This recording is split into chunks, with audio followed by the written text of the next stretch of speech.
Une signature de Joël Akumba.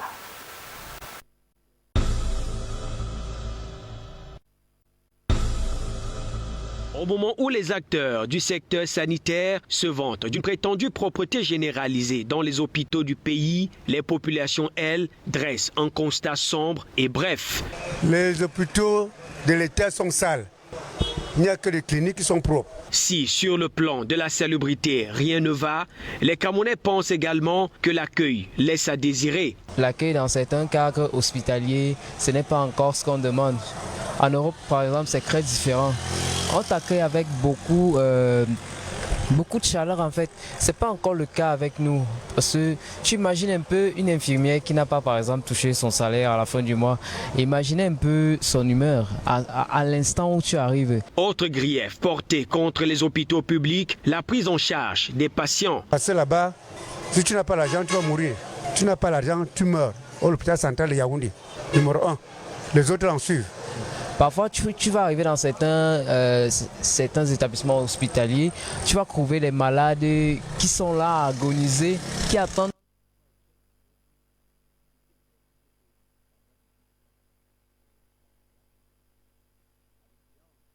Bien se soigner pour mieux guérir reste la chose la plus importante pour la vie de tout être humain. Sauf que dans un pays où l'insécurité sanitaire est grandissante, les Camerounais n'ont qu'une crainte majeure, celle de tomber malade et de devoir affronter la misère des hôpitaux. Juliette Blanche, infirmière, présente comment s'occuper d'un patient. Quand le malade vient, on l'accueille d'abord, on le met en confiance et après on le fait asseoir. S'il y a différents examens qu'on peut poser, on prend les paramètres et puis il y a les examens qu'on fait dès que c'est fini et puis on passe d'abord différents traitements qu'on peut l'administrer. Malgré l'amélioration des services rendus dans quelques formations sanitaires, certains comportements gangrènent encore le système d'accueil et de prise en charge. Une déception pour ce citoyen. Il y a un problème d'accessibilité. On n'arrive pas vraiment à causer avec eux, d'accessibilité comme je dis, c'est tellement difficile, ils sont tellement indisponibles et lorsqu'ils ont un petit temps pour le malade, on voit comment le patient est vraiment soigné. Et malheureusement, on abandonne l'hôpital aux résidents. Les résidents, c'est des médecins qui sont en spécialisation, c'est généralement eux qui gèrent tout et parfois ils sont butés parce qu'ils attendent, lorsqu'ils ont déjà fait un diagnostic, ils attendent l'avis du professeur qui est peut-être en train de donner cours à Ngwaikele, qui est dans une réunion, qui est occupé par de multiples tâches administratives. Hors caméra, plusieurs autres citoyens camerounais nous ont confié les misères et les mauvais traitements infligés dans les hôpitaux ayant conduit au décès de leurs proches. Pour sortir de cette aubaine, ces citoyens proposent quelques pistes de solutions. Nous devons tous nous engager, personnel de la santé comme usagers, c'est-à-dire patients. Et le personnel de la santé doit aussi vraiment aimer son métier. Parce que c'est l'amour du métier qui fait en sorte que le patient soit très bien prise en charge. Vous voyez une infirmière qui est désinvolte. Vous comprenez un peu que ça ne va pas suivre. Les responsabilités sont non partagées. Il est temps que chacun fasse de son mieux pour préserver davantage des vies. De retour sur le plateau de H-Hebdo, vous venez de regarder les reportages produits par nos journalistes durant cette semaine. Alors, je vais m'adresser à vous, chers invités. Je commence par Antoine Zanga. Dites-nous, avez-vous déjà été victime d'un mauvais traitement dans un hôpital à Yaoundé? Merci de la question que vous me posez. Je pense que nous sommes dans un contexte bien précis. Notre société, justement, il est difficile de rencontrer un Camerounais qui n'a pas encore été déçu par un service public, dans un service bien précis. Évidemment, il est souvent arrivé que nous nous retrouvons dans ce genre de situation. Mais vous savez, généralement, une crise peut être générée quand vous répondez, c'est-à-dire que quand la réaction prend la même dimension que l'action. Donc le plus souvent, il faut... en fait, ce que nous faisons, c'est que nous prenons un peu de réserve nous ne répondons pas, nous ne réagissons pas au même titre que peut-être l'infirmière. Et bon, par la suite, on peut chercher à sensibiliser l'infirmière, même si elles ne sont pas toujours ouvertes à la sensibilisation. Mais ce sont des situations qui sont plus ou moins régulières dans notre contexte. Et qu'est-ce qu'il y a lieu de faire face à ce genre de situation? Évidemment, c'est une question très profonde qui a plusieurs dimensions. Hein. C'est-à-dire que vous appelez là d'abord à étudier les causes, parce que pour savoir ce que faire, il faut étudier les causes. Qu'est-ce qui fait qu'on en arrive là? Parce que, bon, il y en a qui parlent de la question du traitement salarial qui ne serait pas vraiment aussi important, et ce qui fait que parfois ça crée des tensions avec des gens qui n'arrivent pas à joindre les deux bouts, qui se disent que bah, ok, on ne peut pas se mettre le cœur à la tâche parce qu'on n'est pas suffisamment bien payé.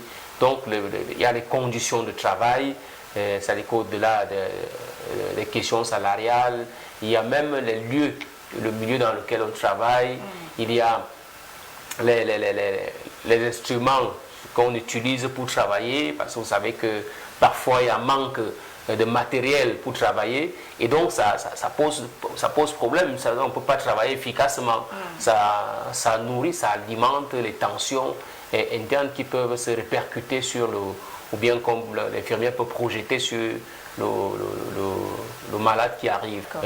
Maintenant, ensuite, on peut également parler, pas qu'on peut, il faut parler aussi du patriotisme. Hein, c'est-à-dire qu'à un moment donné, il faut savoir qu'il y a des métiers, un peu comme dans le football, hein, vous savez, il y a quelqu'un, André Onana, on tire sur lui partout, alors que chaque jour, alors qu'il y a d'autres joueurs qui sont là avant lui, et on ne regarde pas, parce qu'il y a des métiers qui sont ingrats, hein, il y a des postures qui sont ingrates dans la société. Donc, il y a ça, mais il faut se dire que quand on a choisi un métier, et il faut mettre le cœur à la tâche, il faut le faire parce que nous savons que nous sommes dans un pays, chacun contribue à l'édification de ce pays à sa manière.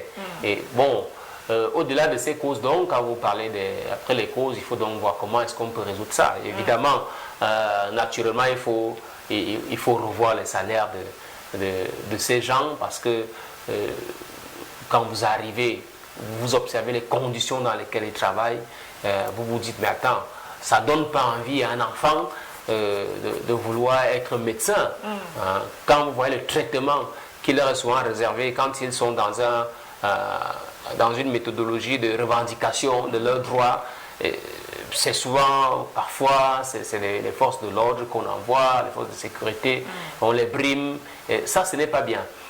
Bon, donc je pense qu'il faut améliorer leurs conditions de travail, il faut améliorer leurs conditions salariales, il faut mieux les éduquer et davantage mieux les former. Et la formation est double. C'est-à-dire que la formation, il y a la responsabilité sociale, parce que la formation commence à la maison. C'est-à-dire que quelqu'un qui est bien éduqué ne va pas insulter. C'est-à-dire quel que soit le type de formation, d'instruction qu'il a reçu à l'école. Mais s'il est bien éduqué chez lui, il ne va pas insulter, injurier. Donc je pense que les parents, c'est un problème social, c'est un phénomène social qui se manifeste de plusieurs manières selon qu'on est dans tel ou tel secteur. Donc il faut que les parents éduquent d'abord bien leurs enfants à la maison. À la base. Bon. Maintenant, enfin, quand ces enfants-là arrivent à l'école, il faut que ceux qui sont chargés de former ces enfants, que ces gens-là les forment normalement avec le patriotisme qu'il faut quand ils arrivent à la faculté de médecine. Il faut qu'on leur dise exactement ce que c'est que le métier des personnels de santé. Ce n'est vraiment pas évident. Ok. Alors, je vais me retourner vers Esaïe Ateba. Vous êtes socio-politologue. On parle d'un sujet de société. On voit dans des hôpitaux aujourd'hui des médecins qui sont hyper occupés. Un téléspectateur nous l'a dit tout à l'heure. C'est-à-dire, tu veux rencontrer le médecin, il est indisponible, il est occupé à faire ses affaires personnelles. Comment est-ce qu'on doit étant donné qu'il a fait le serment d'Hippocrate, c'est-à-dire je prends l'engagement de sauver des vies, de soigner et tout. Maintenant, au Cameroun, on met parfois de l'argent en avant de sauver une vie. Maintenant, vous qui êtes sociologue, dites-nous un peu comment se comporter face à ce genre de situation. Ce qu'il faut d'abord dire, c'est que le secteur de la santé au Cameroun est un grand malade. Et c'est malade dans divers domaines, c'est-à-dire dans divers secteurs de la santé, commençant comme M. Zangara si bien dit, par la formation d'abord qu'ils reçoivent, par le salaire qu'ils perçoivent et par les politiques de santé qui sont mises au Cameroun. Parce qu'on doit dire que nous sommes encore dans une société qui est gangrénée par la misère. Et on doit mettre des politiques publiques qui permettent à tout le monde de se soigner. Et on sait qu'il y avait quelque chose qu'on parlait, c'est-à-dire une politique qu'on avait, on n'en parlait pas mis sur pied, mais qu'on en parle depuis, c'est-à-dire le projet de santé universelle pour tous. Oui, et je pense que si c'est un projet que si on avait mis sur pied, on aurait pu améliorer d'abord les conditions de vie. Depuis quelque temps, on n'en parle même plus. Oui, on n'en parle plus. Et on aurait pu améliorer les conditions, que ce soit du malade et que ce soit du personnel de santé. Parce qu'on va dire, c'est une sorte d'assurance maladie qu'on mettait en quelque sorte sur pied. Moi, je me demande si on prenait 10 francs, on prélevait 10 francs chez chaque Camerounais, peut-être 10 francs 25 on prélevait chez chaque Camerounais, on mettait dans une banque et ça aurait permis que lorsqu'un malade arrive à l'hôpital, qu'il soit pris en charge. Parce que le médecin sait déjà que non, celui qu'on prend en charge, on va régler sa facture quelque part. Mais vous voyez, lorsque un Camerounais arrive dans un hôpital, on regarde dans le style de voiture dans lequel il est venu. Si on vous transporte, effectivement, si vous êtes transporté dans un taxi, croyez-moi, vous êtes pris à la légère, mais s'il y a quand même une BX qui se présente, vous allez voir quand même un service qui est assez rapide, proactif. Mais c'est quelque chose qui est assez dommageable parce que on dit tous les Camerounais sont égaux. Parce qu'on doit être dans une société où, face à la santé, on doit être tous égaux parce qu'on a tous droit à la vie. Il ne faut pas que là, il y ait des préjugés qui font en sorte qu'on peut prendre tel en charge avant et l'autre peut attendre parce qu'il n'y a pas de moyens. Vous avez fait un reportage, il y avait quelqu'un qui le disait si bien qu'en Europe, quand on voit ce qui se passe là-bas, lorsqu'on vit avec un patient, tout commence rapidement. Je vais vous dire, je causais un jour avec un frère qui est du côté de l'Europe. Il avait travaillé ici au niveau de l'hôpital militaire à la garnison et il est parti en Europe. Il me disait, de ce côté-là, les choses sont totalement différentes de ce qui se passe au Cameroun, parce qu'il me dit, lorsqu'on arrive avec un patient peut-être dans l'ambulance, pendant qu'on fait descendre le patient pour amener le patient dans une salle, on est presque en train de prendre les paramètres. Vous allez voir, les gens courent autour de lui. Il y a un médecin qui prend les paramètres de tel autre entrepreneur. On prend les paramètres, ce qui fait que parfois, même quand le patient on peut dire, donner les premières estimations de ce qui souffre. Mais ce n'est pas le cas ici. Parfois, vous arrivez, on arrive avec un patient, on vous regarde. Tout le monde c'est comme si vous étiez quelque chose d'étrange, or que vous arrivez dans un lieu pour vous faire soigner. Et je vous dis, parfois le patient souffre même plus de l'ignorance que de sa maladie. Les accidentés se vident de leur sang. Oui, c'est un accidenté. Quand tu arrives, on ne prend pas soin de toi. Tu commences à souffrir même plus. Or que lorsqu'on fait quand même semblant de prendre soin de toi, ça a tenu. Il y a ce qu'on appelle en médecine l'effet placebo. L'effet placebo. L'effet placebo, c'est quoi? C'est que lorsque vous souffrez, vous allez voir le médecin prend peut-être l'eau de cette bouteille. Il met peut-être dans une seringue. Là-bas à l'extérieur, bon, sans que vous le voyez, il met dans une seringue, il vient avec, il vous injecte. Le simple fait que vous soyez conscient que le médecin a pris soin de vous, vous avez l'impression que la situation du patient change, oui, que vous êtes en train de guérir. Or, qu'il n'a pas fait quelque chose de particulier, mais il a juste travaillé votre psychologie. Et c'est ça qui vous a en fait soigné. Alors, ça veut dire que dans la médecine, il y a un problème de la psychologie pour le patient. Mais lorsque malade, un médecin en train de jouer, je ne sais pas, au Zoom dans son ordinateur, et en train de faire ceci, faire cela. L'infirmière se met du vernis. Se met du vernis, ça amplifie en quelque sorte votre douleur. C'est-à-dire vous êtes presque ignoré. Et il y a même parfois la façon dont on vous traite. C'est-à-dire, moi j'ai vu des patients qui ont été en quelque sorte rejetés dans des hôpitaux. C'est-à-dire, vous arrivez, on vous dit, vous êtes malade, vous allez mourir.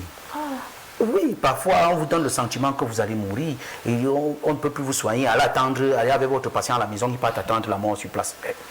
Quel message vous transmettez à ce patient même s'il voulait se battre? Est-ce que ce n'est pas dû au fait que au Cameroun, de plus en plus, on met des personnes à des endroits où il ne faut pas? Je vais prendre un exemple, c'est-à-dire vous prenez un informaticien et vous l'envoyez, je ne sais pas, dans un commerce, c'est-à-dire quelqu'un qui n'a rien à voir avec le métier. Est-ce que ce n'est pas aussi ça le problème? Le problème au Cameroun, c'est qu'on cherche beaucoup plus le métier pour l'argent. On ne fait plus le métier qu'on aime. Faites un métier que vous aimez. Vous n'allez pas mettre l'argent en premier. Vous allez d'abord travailler et vouloir être performant. Moi, j'ai eu à voir des médecins ailleurs qui ont pleuré parce qu'ils ont perdu un patient. Ils se disent que peut-être s'ils avaient fait plus, ils auraient pu sauver cette vie. Mais au Cameroun, ce n'est pas ça. Vous avez l'impression qu'on se débarrasse en quelque sorte de celui qui est là. Et vous avez, lors de votre première question, vous avez même parlé du fait que les médecins sont constamment absents. Oui, les médecins sont absents parce qu'ils doivent jongler entre leurs cliniques privées, peut-être qu'ils ont au quartier, et où ils sont employés. Et au-delà de ça aussi, non seulement ils doivent jongler, mais parfois aussi on dit qu'il y a une insuffisance du personnel médical. Il y a combien de médecins il y a combien de médecins pour les Camerounais? C'est-à-dire, parfois on va peut-être vous dire il y a un médecin peut-être pour 1000 Camerounais. Est-ce que c'est sérieux? Maintenant, quel est le 20 000, hein? Quel est donc 20 000 Camerounais. Quel est donc le rôle de l'État? Évidemment, l'État, je vois l'État là dans deux dimensions. L'État comme étant nous autres, c'est-à-dire qu'il y a tout le monde, que dans la définition basique de l'État, c'est-à-dire qu'un territoire, une population et un gouvernement, des frontières, un territoire et des frontières, une population et un gouvernement. À ce niveau-là, chacun a son rôle principal. C'est-à-dire que personnel, chacun a son rôle à jouer, y compris même les malades. Parce que vous savez aussi qu'il y a des malades qui mettent mal à l'aise les personnels de santé. C'est-à-dire que les personnels soignants, quand ils arrivent là, et puis ils sont parfois un peu trop exigeants. Parfois, il y en a qui insultent même. C'est-à-dire qu'ils utilisent des termes qui ne sont pas appropriés. Bon, à ce niveau-là, je crois avoir balayé déjà la question de la responsabilité en termes de formation et ainsi de suite. Je ne vais pas revenir là-dessus. Maintenant, au sens de Jean-Jacques Rousseau, l'État, c'est nous, mais aussi l'État, c'est eux. Eux, comme les décideurs. Parce que quand on parle d'État, le plus souvent, on peut dire le gouvernement, les décideurs, les autorités qui incarnent l'État. Et donc, à ce niveau-là, leur rôle est très important parce que c'est eux qui décident. Et je pense que en termes de politique publique sur la santé, ce n'est pas très mauvais. On ne va pas tout jeter dans l'eau. Je pense que les responsabilités sont le plus souvent personnelles. C'est-à-dire que quand vous êtes ministre de la Santé, vous êtes là pour bosser. Vous êtes là vous n'êtes pas là pour dormir. C'est-à-dire que travailler, ça veut dire quoi? Travailler, ça veut dire que vous vous asseyez, vous vous dites qu'est-ce qu'il y a à faire? Quels sont les problèmes de mon lieu de travail? Comment faire pour juguler ces problèmes? Quelles sont les solutions à apporter? Et ça, c'est une réflexion qui doit être permanente. C'est-à-dire que ça ne doit pas être une affaire qui se fait mais ça doit être permanent. Vous devez être sur le terrain de temps en temps en train d'évaluer. C'est-à-dire que vous avez des visites inopinées qui généralement incitent les gens à travailler. C'est-à-dire que parce que les gens se disent, attends, je pense que le ministre de la Santé actuel, il l'a fait quelquefois, c'est-à-dire qu'il atterrit une soirée dans un hôpital, et puis les gens prennent peur, ils se mettent à travailler. Donc quand les gens savent que le ministre va arriver, ils ont peur. Ça c'est au niveau institutionnel. Bon, maintenant, au niveau plus ou moins opérationnel, avec les responsables qui gèrent les centres de santé, les hôpitaux, et également ils sont là pour travailler. C'est-à-dire que je raconte l'histoire pour corroborer ce qu'il a dit tout à l'heure en termes de négligence. En 2008, je suis le véhicule que nous transportait a fait un accident du côté de Kondengui. Nous sommes transportés vers les urgences de l'hôpital central de Yaoundé. Et il se faisait tard, je crois que nous étions peut-être autour du matin, quelque chose comme ça. Alors nous sommes d'abord restés là. On a attendu. Mais il y avait un militaire qui était là, il était de la garde présidentielle. Il était là. Il disait, sauvez-moi sinon je vais mourir. Il le disait, il répétait, il reprenait. Et alors quand le médecin est finalement arrivé, peut-être vers 3 h du matin, sa réaction m'a mise en colère. Malheureusement, je ne pouvais pas me permettre la colère dans ce genre. Ma situation n'était pas, mon état n'était pas très, très grave, mais je ne pouvais pas me permettre la colère dans ce genre de situation, dans cet état. il disait à chacun des accidentés, venait demander qui s'occupe de celui-ci, qui s'occupe de lui. Donc la prise en charge dépendait de la personne qui devait payer, en fait, qui devait payer les frais d'hospitalisation, ainsi de suite. Donc vous voyez, le monsieur de la garde présidentielle est finalement décédé. C'est autour de 5h30 du matin qu'on vient le chercher, les membres de sa famille, ses camarades viennent le chercher pour l'amener à l'hôpital militaire. Il en est mort quelques heures après des suites d'une hémorragie interne. C'est une expérience vraiment.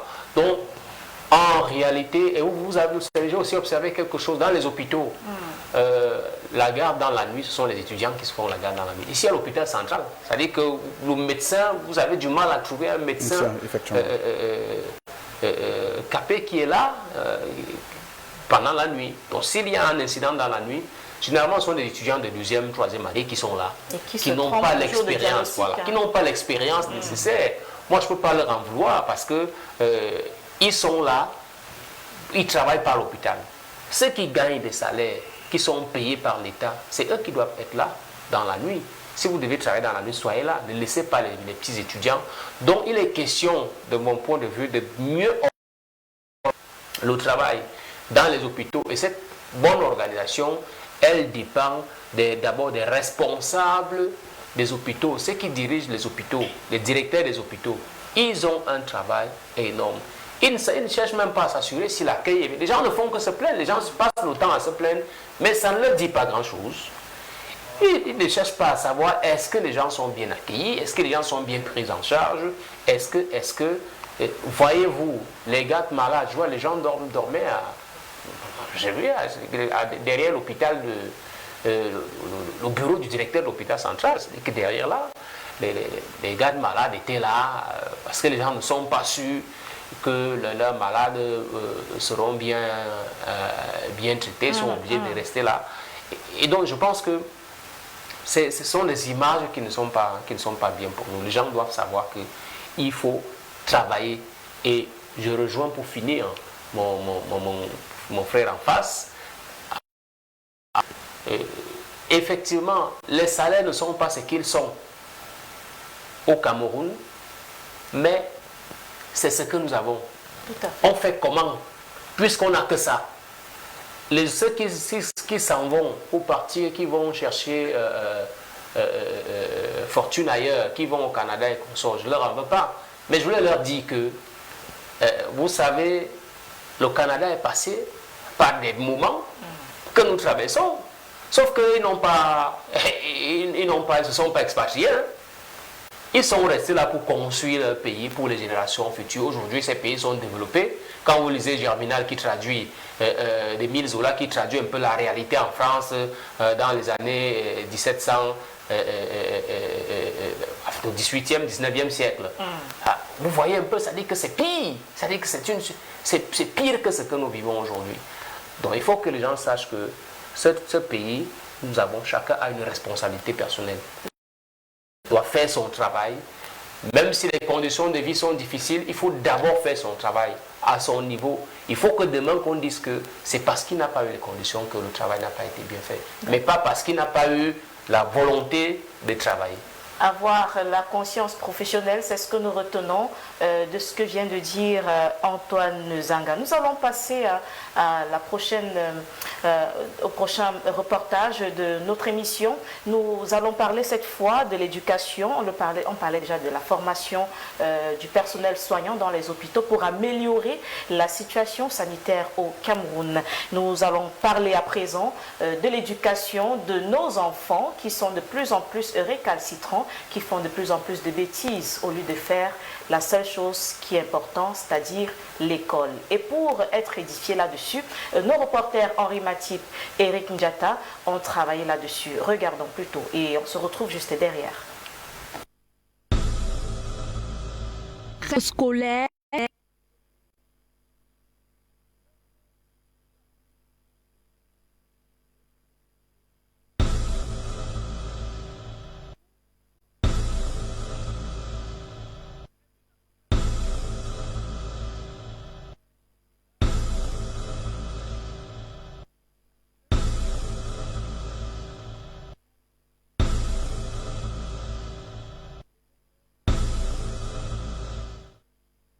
Le niveau de scolarisation visiblement faible dont font montre certains élèves constitue un véritable problème pour le système éducatif camerounais. Les chiffres sont alarmants. Près de 50% des élèves qui entrent au primaire abandonnent au bout de 3 ans et seulement 17% de cet effectif parviennent à atteindre le secondaire. Les causes de cet échec scolaire sont multiples et complexes. Selon certains observateurs avertis, les parents sont en partie responsables de l'échec scolaire de leurs enfants car ils ne créent pas un environnement propice à l'apprentissage et parfois abandonnent leurs responsabilités aux seuls enseignants.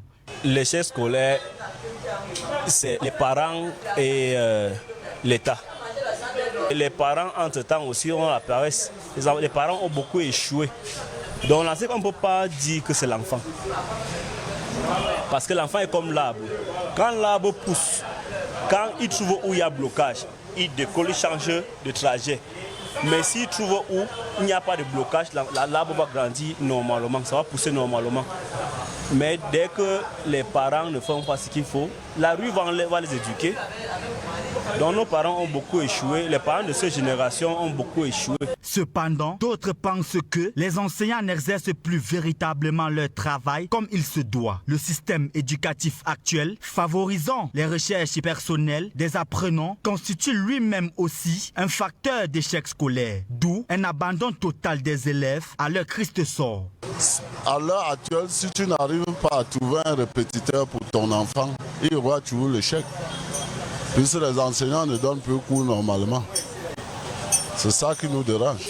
De plus, nombreux sont ceux-là qui pensent que la responsabilité incombe en majorité à l'élève. Le manque de motivation et d'intérêt pour les études, ainsi que les nombreuses dérives auxquelles sont exposés ces élèves, sont autant de facteurs favorables à l'échec scolaire. Je pense que la première cause, pour moi, c'est d'abord l'élève.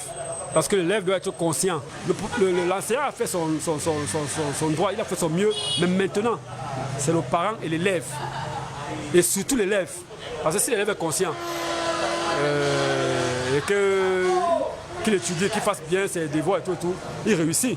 Mais s'il est désordonné, il ne va pas réussir. Il faudrait que le parent martèle l'élève, que non, quand tu rentres, voilà ce que tu dois faire, voilà comme ça. Parce que s'il est négligé, il va s'égarer. L'échec scolaire est un phénomène qui ne peut être attribué à une seule personne. Élèves, enseignants et parents ont tous un rôle à jouer dans cette réussite scolaire. Il est important de travailler en synergie pour des résultats incomptés en fin d'année.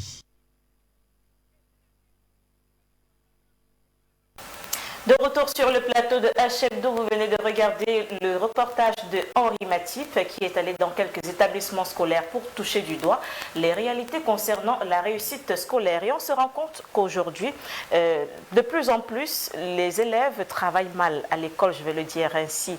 Nous allons nous tourner vers Esaïe Atiba, vous êtes sociologue, sociopolitologue.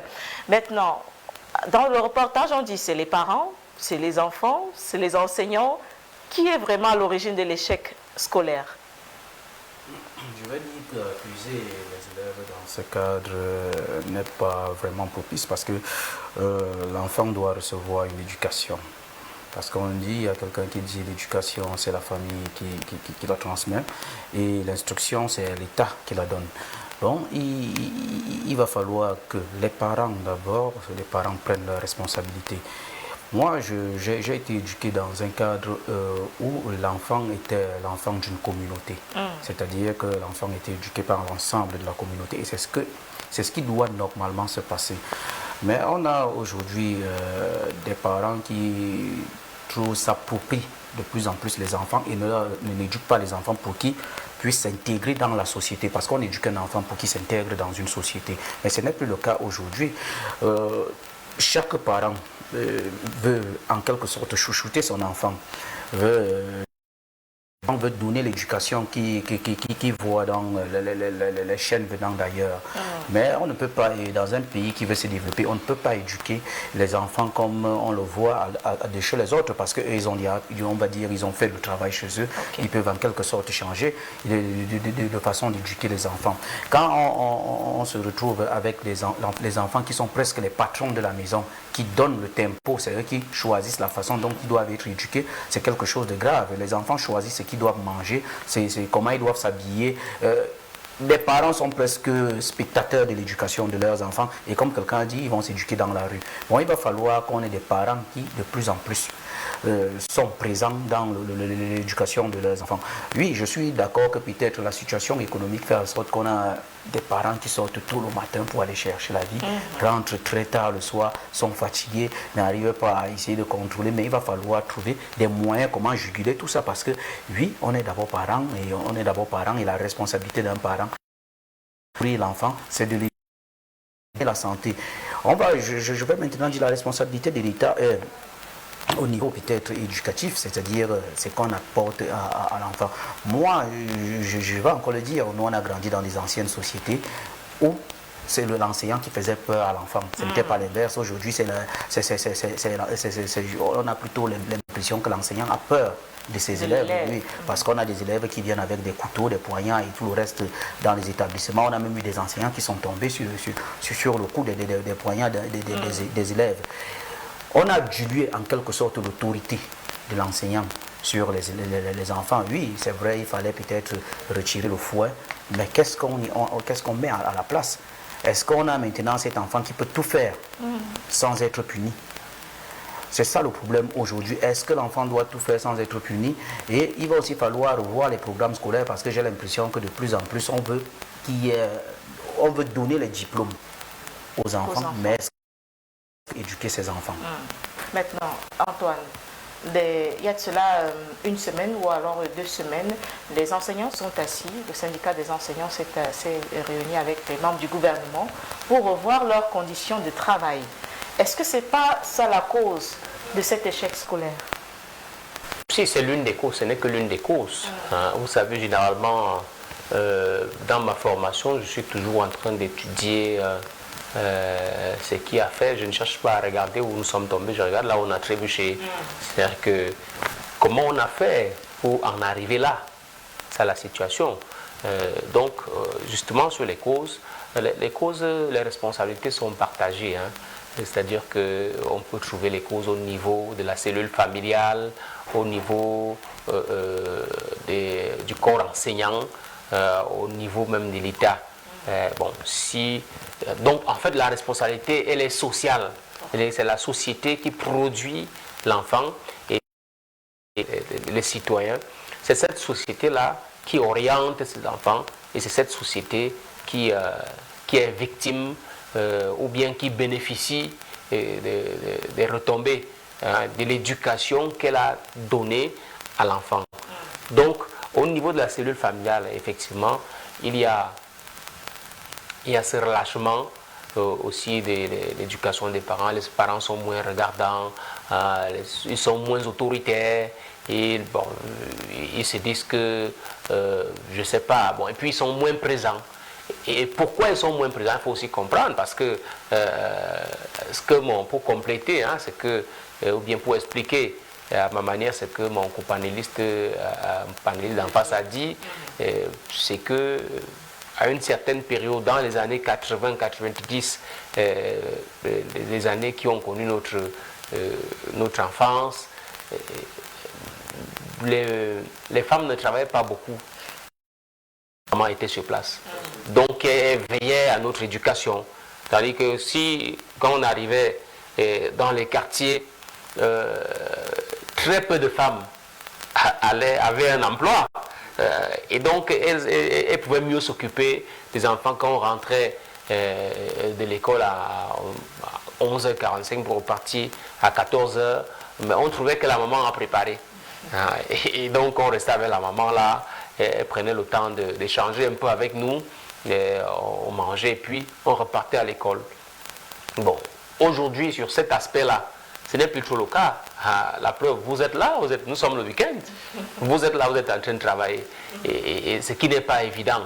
Et vous avez des enfants à la maison. Comment ils sont en ce moment si vous n'avez personne à la maison pour s'en occuper? Donc c'est un problème que la société n'a toujours pas su régler jusqu'à présent. C'est-à-dire que le fait que les femmes, l'épanouissement des femmes apporter de nouvelles implications dans le processus d'évolution sociale des enfants et dans leur éducation.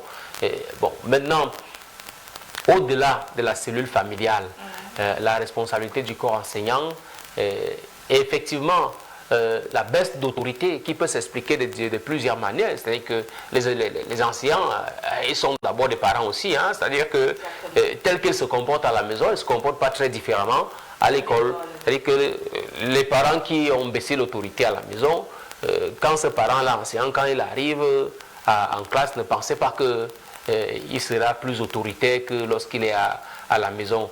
Donc il y a leur responsabilité personnelle. Il y a une responsabilité qui est due à la création d'un environnement, c'est-à-dire qu'ils sont dans un environnement avec un ensemble de mécanismes qui ont été enlevés où l'État a estimé qu'il ne devait plus faire telle ou telle chose. Et ça aussi, ça a contribué à la réduction de leur autorité. Quand vous voyez le concept des droits de l'homme, la difficulté avec les pays africains, ou les pays d'Afrique subsaharienne, les pays du Sud, les pays pauvres, hein, pour parler avec un peu de brutalité, la difficulté c'est que ces pays-là ne cherchent pas toujours, les gens ne cherchent pas à comprendre les problèmes et à les résoudre. Ou bien quand ils veulent comprendre les problèmes, il faut qu'il y ait un intérêt là-dedans. Donc la question des droits de l'homme, c'est une question qui pose encore problème hein, dans nos sociétés. C'est-à-dire que quand on vient, on introduit un ensemble de mécanismes dans la société, on retire le fouet parce qu'on a fait pression à nos autorités du fait du respect, en fait, du fait des droits de l'homme qui sont conceptualisés ailleurs, on nous apporte quelque chose qui est fabriqué. Parce que vous savez que chez les Occidentaux, un enfant qui lave les assiettes, c'est une violation des droits de l'homme. Or, pour nous, c'est une formation. Donc il y a cette question des droits de l'homme là qui pose également problème. Enfin, l'autre dimension, la dimension étatique. Et justement, il faut que l'État trouve des moyens pour contourner toutes ces mesures qui sont venues de l'extérieur. Il faut, de mon point de vue, il faut décoloniser l'enseignement, l'éducation, parce que l'éducation est trop coloniale, trop colonialisée, un peu trop colonialisée chez nous. Il faut, je vais dire quoi, je vais utiliser un terme un peu plus intelligent, il faut endogénéiser les concepts qui viennent d'ailleurs. C'est-à-dire quand on vient avec un concept, que ce concept-là épouse les réalités de notre société. Et pour finir, je voulais dire quelque chose. Hein, ce que je voulais dire, c'est que en ce qui concerne l'éducation, c'est la base d'une société. Si c'est quand on rate l'éducation, on a tout raté. Et je voulais appeler enfin les collectivités territoriales décentralisées. Vous allez savoir pourquoi. Regardez, nous avons 7 mairies, 7 communes urbaines à Yaoundé. Dites-moi, quelle est la commune urbaine qui a un espace de jeu pour les jeunes? Il n'y en a pas. C'est-à-dire que quand les enfants n'ont pas, comment on n'arrive pas à canaliser l'énergie des enfants, on n'arrive pas à canaliser l'intelligence des enfants, ils vont se disperser. Et donc, c'est justement, c'est-à-dire que si un enfant va, il sait qu'il va aller faire le judo le soir, il n'aura pas le temps d'aller voir les épais. Donc je pense qu'il y a un ensemble de choses qu'il faut revoir pour qu'on essaie de résoudre ce problème. Très rapidement, avant de refermer cette partie de l'éducation, Esaïe, donnez quelques conseils à nos jeunes frères qui sont encore à l'école, surtout qu'on est sur la dernière ligne droite, des examens officiels. Non, ce que je veux dire à mes jeunes frères, c'est que l'éducation, c'est important. Pas seulement pour aller travailler dans la fonction publique, mais un véritable corps social, un corps social qui peut permettre à ce Cameroun de se développer. Bon, il va falloir que les jeunes se mettent au travail parce que je vais juste vous raconter rapidement une anecdote. J'étais dans mon quartier et il y avait des jeunes qui marchaient derrière moi, ils étaient en tenue. Et un a commencé à raconter, il parlait d'huile, il a parlé d'un artiste Mbolé. Il dit non, tel artiste Mbolé a développé, il est devenu star. Bon, lui, il n'a pas fréquenté. C'est-à-dire qu'il se projetait, il disait que l'école ne sert à rien. Si lui aussi il développe, il peut devenir une star comme cet artiste Mbolé. Et je dis, c'est l'image qu'on renvoie parfois à la jeunesse aujourd'hui, que le corps social renvoie. Qui sont les modèles des jeunes aujourd'hui? Est-ce que ce sont les mathématiciens? Est-ce que ce sont les philosophes? Ou bien c'est toutes, comment on appelle ça là? Ils ont donc influenceuses qu'on développe aujourd'hui. Parce que les influenceurs, parfois, vous voyez, c'est eux qui signent les contrats avec les grandes sociétés, les marques de boissons et de tout le reste, les marques de tel produit ou de tel produit. Ce qui fait que le jeune se rend compte que voilà les personnes importantes de notre société. Et il veut ressembler à ça. Et c'est dommage. Nous avons retenu quelques conseils, c'est-à-dire les enfants doivent faire uniquement l'école et rien que l'école. Très rapidement, nous allons passer à la dernière articulation de ce programme et on va parler de la recrudescence des accidents de la circulation au Cameroun. Sur l'axe, la nationale numéro 3 par exemple, seulement cette semaine, nous avons enregistré près de 3 accidents mortels. Maintenant, pour être plus édifié là-dessus, nous allons regarder ce reportage que signe Mimi Rose Bindang. Au Cameroun, le phénomène d'accident de circulation ne cesse de prendre des proportions exponentielles. Il ne se passe pas une semaine sans entendre un cas d'accident sur le triangle national. Le cas de l'agence de voyage United Express, faisant état d'une dizaine de morts et de nombreux dégâts matériels, reste encore gravé dans les mémoires des Camerounais. La raison pourrait certainement être l'état des routes, mais davantage, le comportement irresponsable des chauffeurs au volant est également pointé du doigt. Ainsi, les cas de casting des acteurs de transport en commun restent tout de même questionnables. En fait, ici, chez nous, pour prendre un chauffeur, nous regardons d'abord son CV.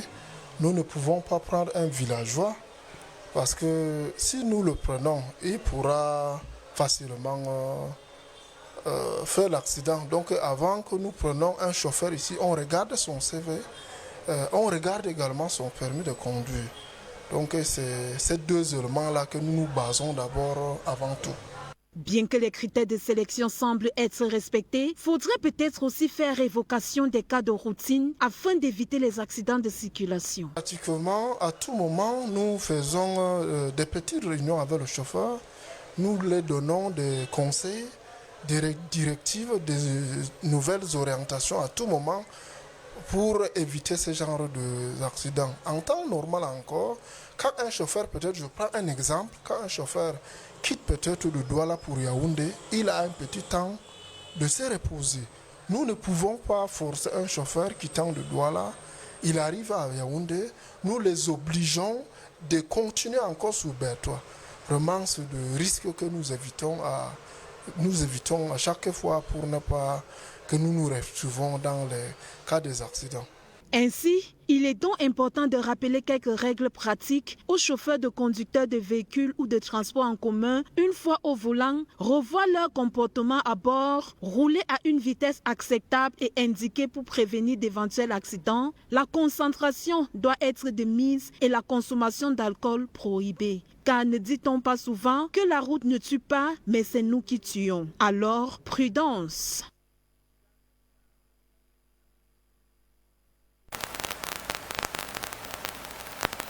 De retour sur le plateau de H-Hebdo, nous allons très rapidement parler de ces cas d'accident de la circulation qui se multiplient de plus en plus au Cameroun. C'est quoi le problème en fait? On accuse les chauffeurs, on accuse l'état des routes, on accuse également l'incivisme des Camerounais de manière générale. Le problème est à quel niveau? Bon, je vais peut-être surprendre les gens. Je pense que quand il y aura un accident, ça, forcément, vous ne pouvez pas changer ça. Quand on a commencé à fabriquer les... Il devait y avoir des accidents. Quand on a mis sur pied des routes, d'abord, les êtres humains même, et les piétons se font des accidents chaque jour. C'est-à-dire que vous voulez aller par la droite et puis subitement vous retrouvez à gauche. Et puis vous faites bousculer ou bien vous bousculez votre vis-à-vis. Donc, en fait, ce sont des phénomènes, c'est un phénomène social qui, de mon point de vue, ne me surprend pas. Bon, qu'est-ce qui peut être fait pour... Oui, justement. Maintenant, pour moi, c'est peut-être le rythme ou le nombre qui peut poser problème. Et c'est là où nous devons savoir comment faire pour résoudre, pour réduire au minimum, c'est-à-dire qu'on ne peut pas arriver au niveau accident zéro, mais qu'on ait quand même moins d'accidents. Et à ce niveau-là, il faut savoir que justement, il faut arriver au niveau de responsabilité. Comment les comportements des acteurs. Est-ce que c'est l'acteur muet qui est la route, l'acteur silencieux est muet qui est la route? C'est-à-dire qu'en termes de la qualité de la route. Est-ce que c'est l'acteur, le chauffeur, qui est en fait l'utilisateur, l'acteur qui est l'utilisateur de la route, qui n'utilise pas bien la route, parce qu'il y a un mode d'utilisation de la route. Il y a toute une réglementation pour utiliser la route. C'est-à-dire qu'en termes de vitesse, on sait à quel niveau il faut aller à 60, à plus de 60. On sait à quel moment il faut faire ceci, il faut avoir telle ou telle attitude.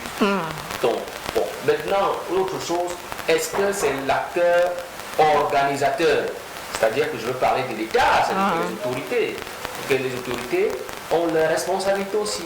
C'est-à-dire que si l'acteur utilisateur ne respecte pas la réglementation et que ceux qui sont chargés de veiller au respect de la réglementation ne cherchent pas à faire à ce que l'acteur utilisateur respecte la réglementation, ils ont leur responsabilité.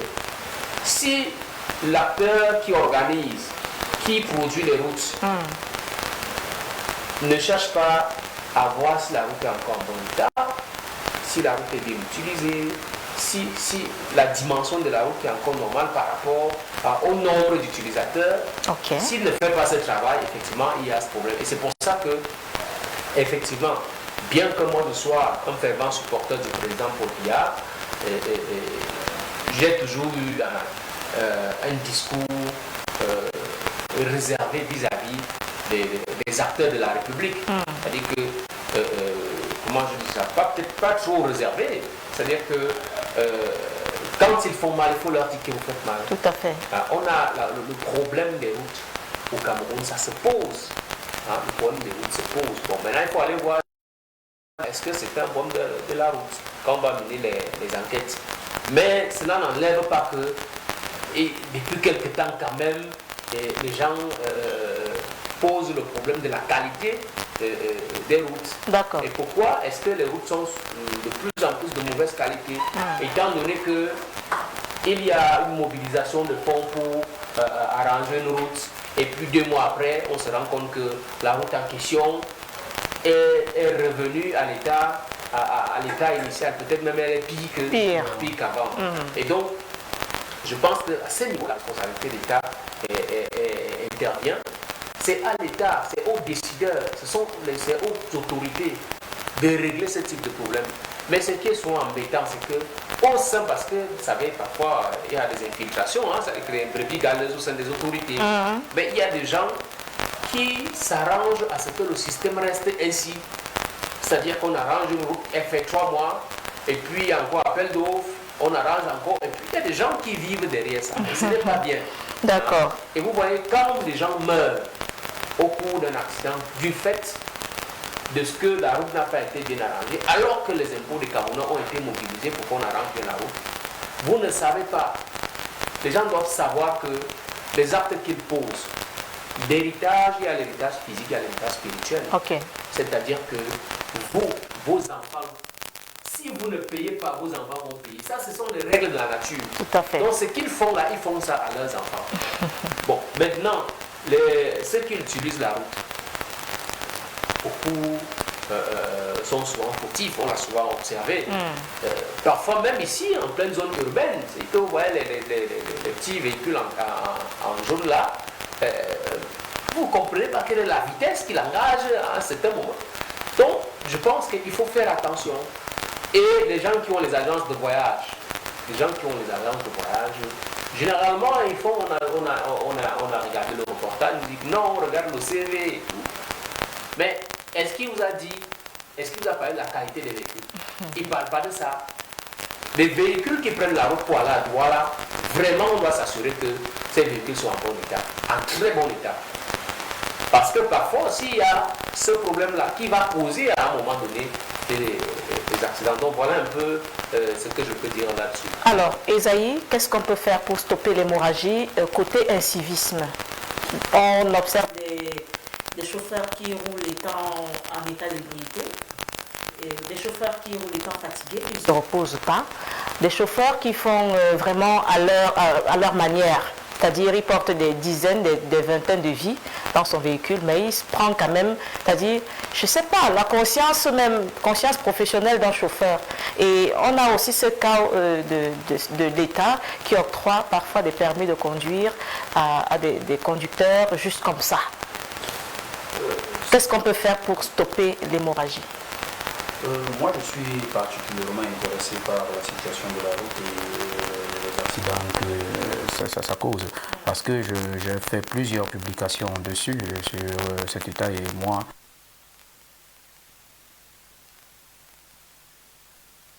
que je voyage de moins en moins. Donc, parfois, je voyage quand je suis obligé. Je vais dire, si moi, je dis la responsabilité peut-être à deux niveaux d'abord. La responsabilité à deux niveaux. Il y a l'utilisateur de la route et il y a ceux qui produisent, ceux qui mettent sur pied la route, c'est-à-dire le gouvernement. Et je vais dire, parfois, on veut beaucoup plus déverser la responsabilité sur l'utilisateur. Je dis c'est faux. Je veux dire, c'est le gouvernement qui a la grande responsabilité. J'ai l'habitude de regarder une émission de télé sur comment les autres gèrent un peu la situation des routes et des accidents. Et lorsque vous regardez c'est comment on gère là-bas, vous comprenez pourquoi il y a une réduction drastique des accidents ailleurs.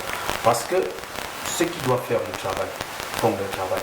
En partant des policiers qui sont en route, des gendarmes et de tout le reste qu'on est en route, jusqu'à peut-être au niveau étatique, c'est-à-dire qu'on met d'abord à la disposition des usagers la route.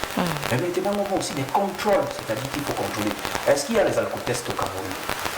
Est-ce qu'on le fait? Parce que moi, j'ai souvent eu le temps de prendre le bus. Est-ce qu'on fait des alcotests? Lorsque on a flashé un automobiliste qui part à une vitesse inacceptable, qu'est-ce qu'on fait? On prend 500 ou bien on fait en sorte qu'il paye 25 000.